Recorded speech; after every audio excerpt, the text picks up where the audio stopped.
Good morning Year 4 and welcome to Thursday's maths lesson. So this is Thursday the 4th of March and today in your workbooks you are going to be working on page 33. So we are still looking at time problems. This is the page you need for your learning today. So if you want to get your book out and a pencil for your learning, then please do that now whilst we're going to look at our warm-up for today.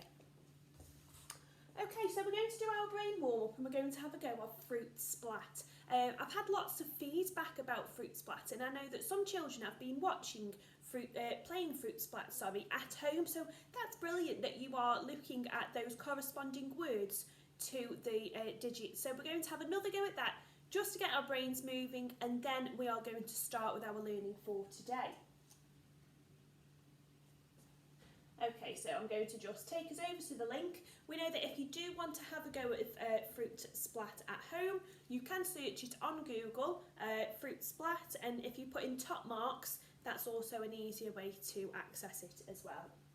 Okay, so the aim of the game, if you haven't seen this already, is to match the number that is on the fruit to the name of the number that's written in words. You can pick different levels, so we can have 1 to 10, 1 to 20, 1 to 100 and 1 to 1000. We're going to stick with 1 to 100. And then this brings you to another part of the website. So it will say that you can choose which mode. You can have a relaxed mode where there are 10 questions with no timer, and you can either have the fruit going around the screen fast or slow, or if you want to challenge yourself, you have got a timed mode where you need to answer as quickly as you can, as many correct answers, which will build up your score. Okay, so let's have a go on the timed mode, and I'm going to go on fast fruit. So this is probably the hardest level of them, but we can do this. So I'm looking at the number 20. I need a 2 and a 0. Can you find that for me? I think it's here. It's the orange. So you splat, and then it will give you another word to read. So which number do I need to look at now? 73. So I need a 7 and a 3. I think it's just coming behind. I can splat it there as well. Okay, so the next number I've got, 9. The number 9, I think it's another orange here. Okay, let's go a bit quicker. 64. 56. Can we spot 56? 62. Where's 62? We need a 6 in the 10s, 2 in the 1s. 6 and a 2, it's the lemon. 40. The number 40 over here. Just about. 67. Can you spot it before me? I'm going quite quick now. 95. Oh, and we've ran out of time. But we did go on a harder level. We didn't get any wrong, and we did hit 8 for 100%. So my score was 48. And my challenge for you was going to be, can you beat my score? Because I think you can. I was going a little bit slower so you can see at home. It's different when you are not in the room, but when you access it on your own device, you can use this on a laptop, a phone or a tablet, and it will just build on your knowledge of corresponding words, the name of the number and the digits. Okay. So today, my learning question for us is, can I calculate problems of time? So we looked at time yesterday. We had some fantastic work, and so well done. Particularly well done to Harry Davis. He worked super hard with his learning yesterday, so that was lovely to see. So I want to make sure we are on the correct page. It's going to be page 33, but today we're going to have some time problems. So we need to be really listening to my video today, because I will be giving examples of what is in your books, but I'm not going to give the same examples. So I'm going to show you the method, however you need to apply this into your learning today. Now we're just going to have a recap of time. So we looked at an analog clock yesterday, didn't we? We looked at that on our starter. Here is an analog clock. The numbers around the clock here in red are the hours, and as you can see, the numbers go all the way up to 12, and there are 12 hours in half of a day, 24 hours in a full day. The lines in between the edge that go around the edge of the clock are the minutes, and there are 60 minutes in 1 hour. Each time you move to one of the large numbers, that is a 5-minute interval. Okay, so now we're going to have a look at a digital clock. So a digital clock looks like this, and it's separated with a number, a colon and another number. The numbers on the left are the hour. The numbers on the right are how many minutes past that hour it is. So here you can see it's 30 minutes past 3. Now if we were saying 30 minutes, we know that half of 60 is 30. So we wouldn't say 30 minutes past 3. What would we say if it's 30 minutes? And 30 minutes would be shown on an analogue clock pointing right down to the 6. So it's gone halfway.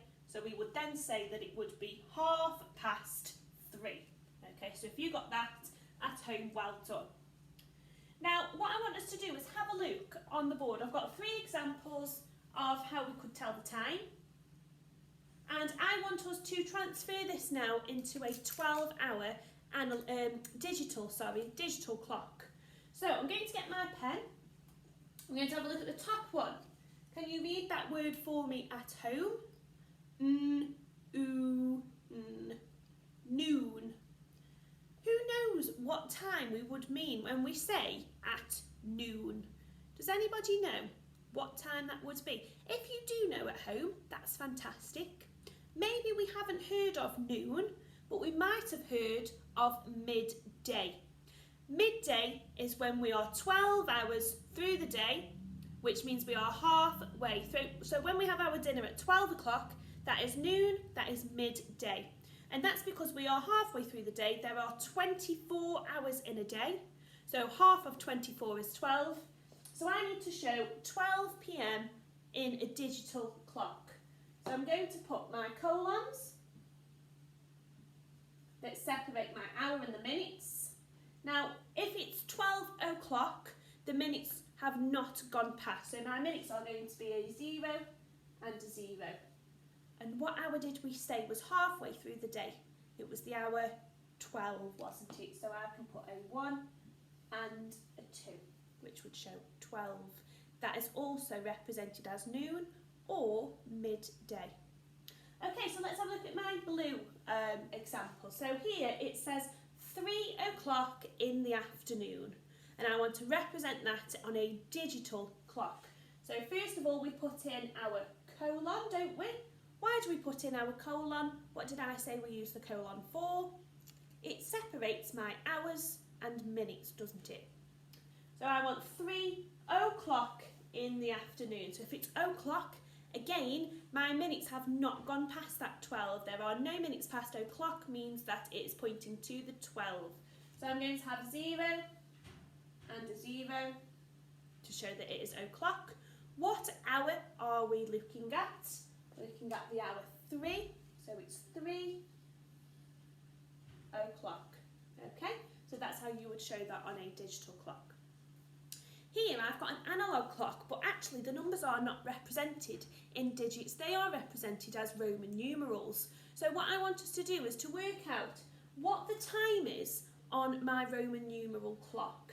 So I know that my hour hand, the shorthand, is pointing to X. What is X in Roman numerals? And we actually covered this on possibly the first week of lockdown, which was back in January. Now we're in March, so we've got to really think back. What did we say X was? Can you think at home? X was 10, wasn't it? Well done if you did remember your Roman numerals. X is represented as the number 10. So I know that my hour is on the number 10. So I can have 10. I put my colon in, Y, to separate my hours and my minutes. Now I need to look how many minutes past the hour 10 am I. So I'm going to have a look here. So I is 5. So I've got 5, 6, 7, 8. So it's on 8. It's not quite got to the number 2 there, because this is going in the hours. So I've got 1, then 2.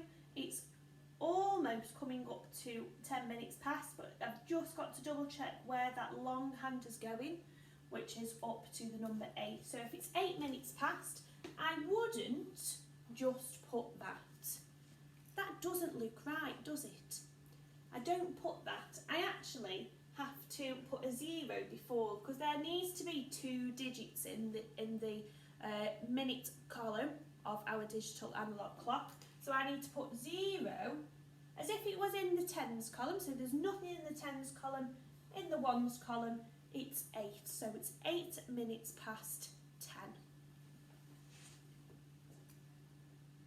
Okay, so now I want to just have a look at a worded problem, which you will come on to in section 2. We're going to look at 2 ways that we can answer this question, one being a digital clock and the other being an analog clock. So let's have a look what my question says. What time does a maths lesson end if it begins at 2:10 p.m. and lasts 35 minutes? So it starts at 10 past 2. It lasts 35 minutes. Now what I'm going to do to work it out on a digital clock is I'm actually going to add these 35 to my 10 that I've got already. Can you do that mentally in your head? 10 add 35 or 35 add 10. What would that give me? I'm adding those minutes together. So I'm starting at 2:10, so I've got 10 minutes past 2, add on another 35. How many is that going to be? So it's going to be 45, isn't it? So my answer, I could have worked it out using my digital clock. So I've got 0, 2, because that's the hour. And I've started at 10 minutes past 2, but then I needed to add on another 35 minutes because that's how long the lesson was. So altogether, how many minutes past 2? We started with 10, we added on another 35, that gave me 45 minutes past. So it would be 2:45. Okay, so this is one way of working this out. Let's just have a look at the analogue way of working this out. So I'm going to draw on the board 10 past 2. Okay, so I'm going to have my hour hand as the shorthand. It's just gone past the 2. And 10 past 2 is going to be my longer hand all the way up here. Okay, so there is 10 past 2. Let's just scroll down so you can see the full analogue clock. Okay, so my minute hand has now got to move another 35 minutes. So let's just put my hour hand in a different colour so you can see. So I'm starting at 10, I'm adding on 35. Now each time I move to the next hour, I am moving up another 5 minutes, aren't I? So I need to do this all the way up to the number 35 because it's 35 minutes later. 5, 10, 15, 20, 25, 30, 35. So now my hour hand has moved all the way around clockwise and it's now pointing to the 9 because that's an extra 35 minutes past. Now when the minute hand is pointing to the 9, if we think about fractions, when we split our analogue clock into quarters, we've got quarter past, half past, and when we come round it's quarter to. So it would still show 2:45, but another way of showing that is quarter to 2.